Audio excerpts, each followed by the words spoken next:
Ndrangheta. It's the most mysterious criminal organisation in Italy. And unlike the Sicilian mafia or the Neapolitan camorra, Ndrangheta doesn't have clear origins. And historians are still arguing today about its origins for this crime organisation. And according to some historians, and this is the first theory, Ndrangheta, like the Sicilian mafia and camorra, share the same origins and roots. And as we've seen in our videos on the Sicilian mafia, the lack of efficiency of the government in southern Italy a couple of centuries ago resulted in local people filling that vacuum of power and order. So initially, Ndrangheta was a bunch of people who were just solving problems for peasants.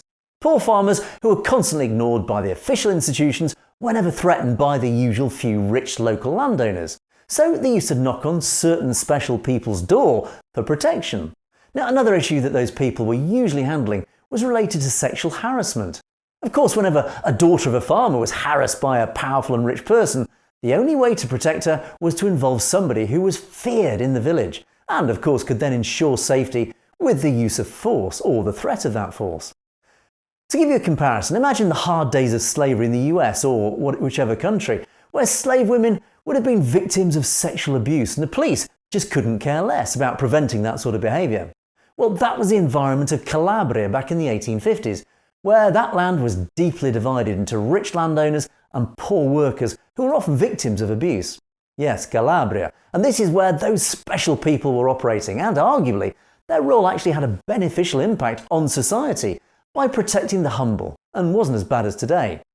They were deploying unique methods to seek justice for people who were abandoned by the Italian institutions. In other words, they were actually doing a social service in a fast, reliable, and of course more meaningful way than local police. And what they were asking in return wasn't money, but loyalty and of course discretion. And for those who didn't have anywhere else to go, it was a pretty good deal. However, another group of historians prefer to follow a second theory. Ndrangheta originated from a branch of the old Freemasonry, which dated back to the 12th century.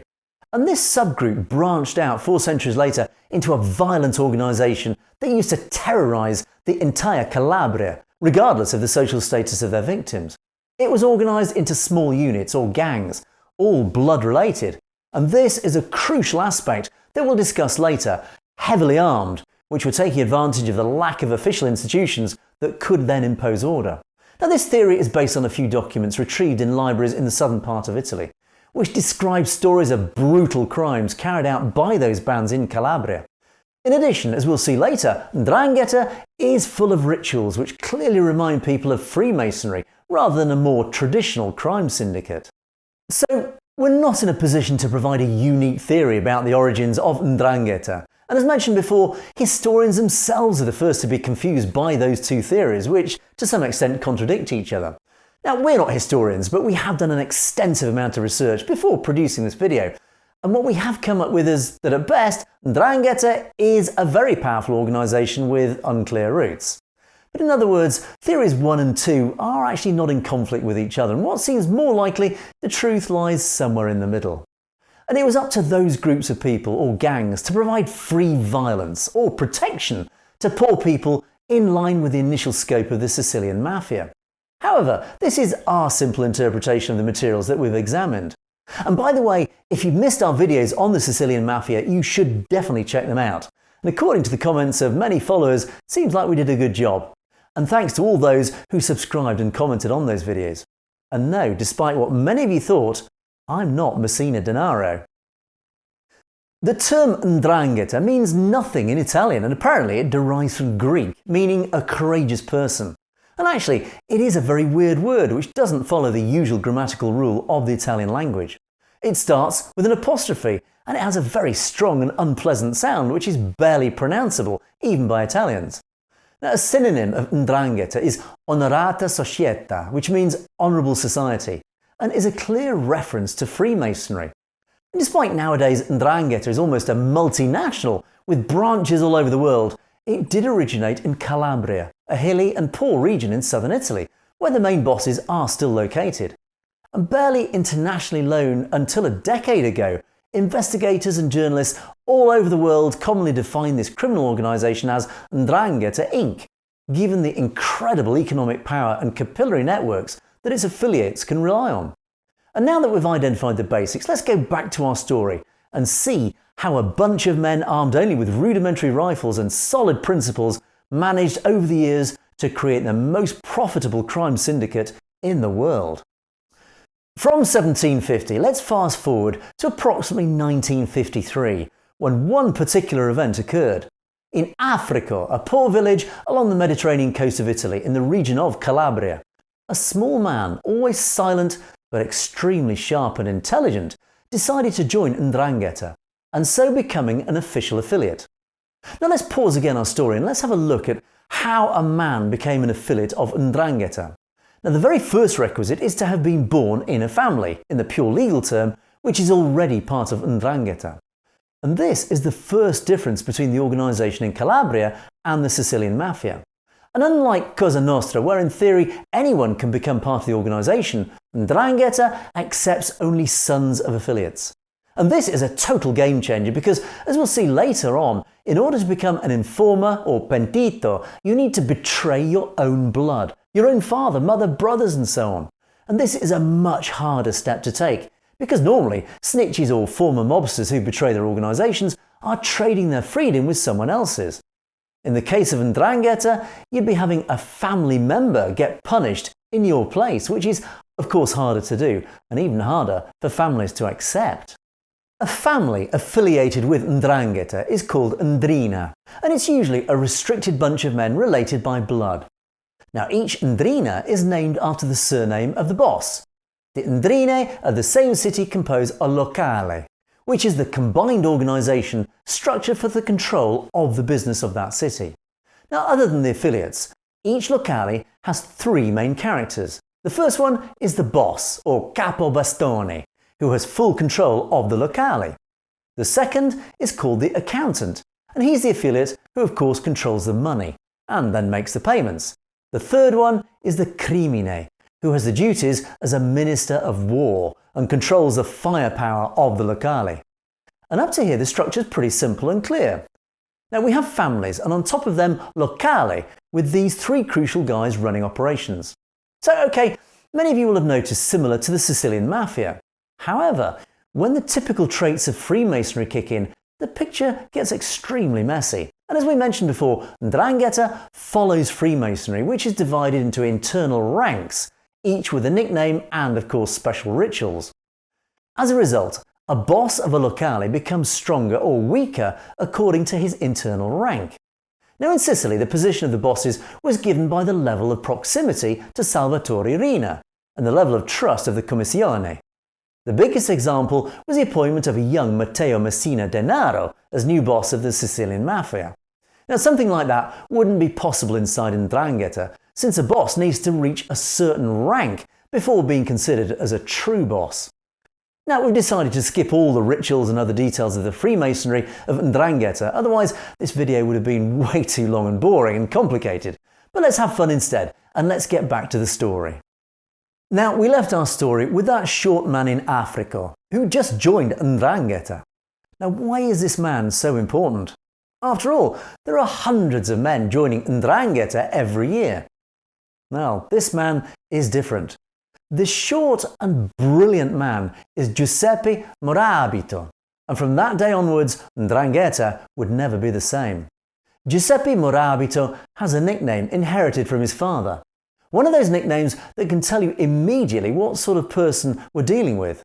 And his nickname is U tira dritto, which means literally straight shooter. In other words, a man that never misses the target when he shoots. However, Giuseppe Morabito isn't a name that we're going to hear often.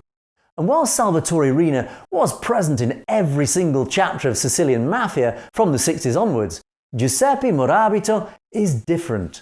He's very silent, but very active at the same time. You can find the name of Salvatore Riina on every page of investigators' papers, police reports and newspapers. On the contrary, Giuseppe Morabito, his name crossed the path with justice in the 60s during an investigation for the Locri massacre. Locri is a small town close to Africa where an entire family was exterminated by another Ndrina for unknown reasons, or at least unknown to the police. However, the investigators were forced to delete Giuseppe Morabito, already head of Ndrina of Africa, from the prosecution since there was just not enough evidence against him. And after that, the name of Giuseppe Morabito was unheard, unseen and untold for several years. Like a ghost that you can't see but you can strongly perceive.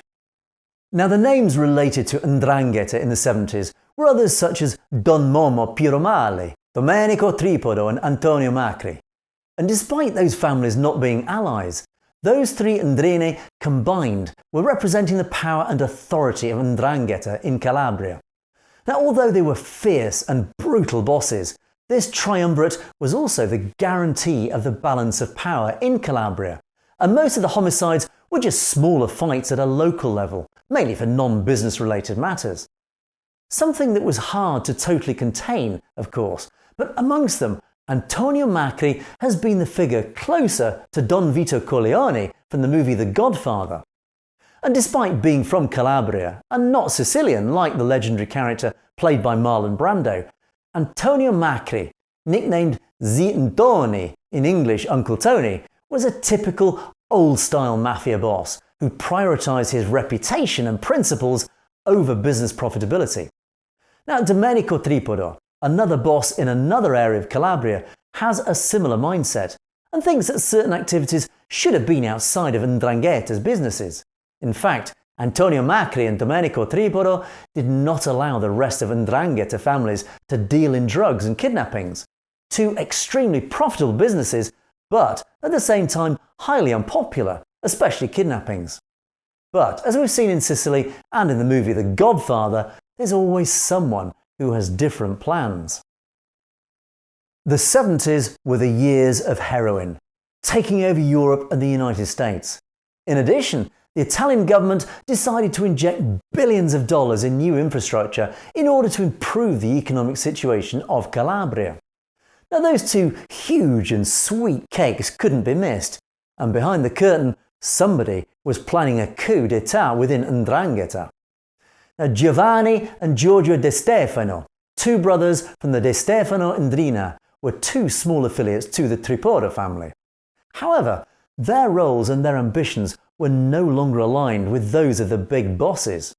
And despite the mediation of Antonio Macri, the tension between the De Stefano brothers and Tripodo family continued to escalate until the latter decided to strike first.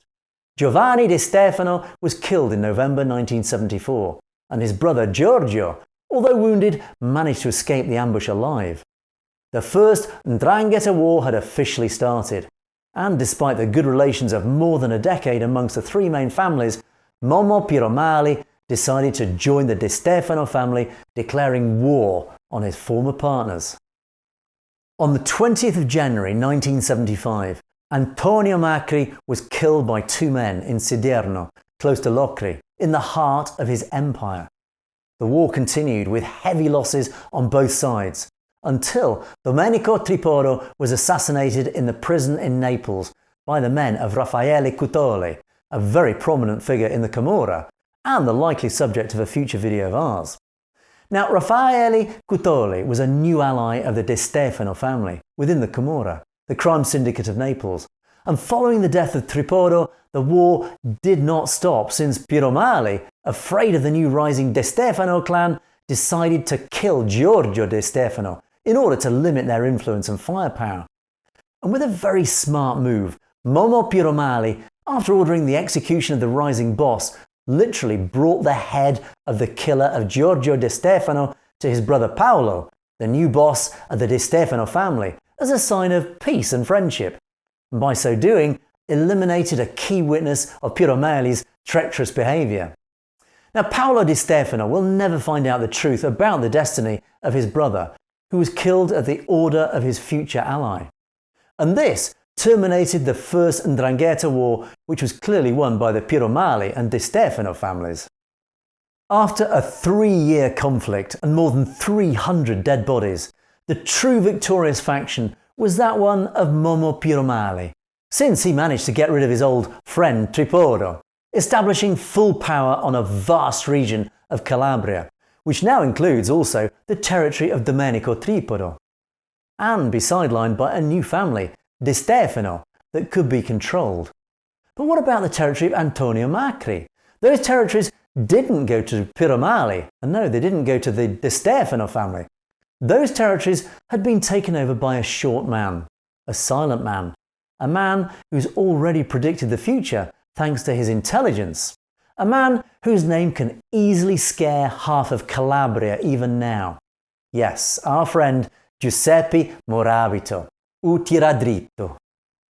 And so that's the end of part 1, and I hope you've enjoyed this video, and if so, please do give it a thumbs up, give us a like, and let us have your views in the comments section below. And don't forget to subscribe to our channel. We'll see you soon with part 2 and loads more videos.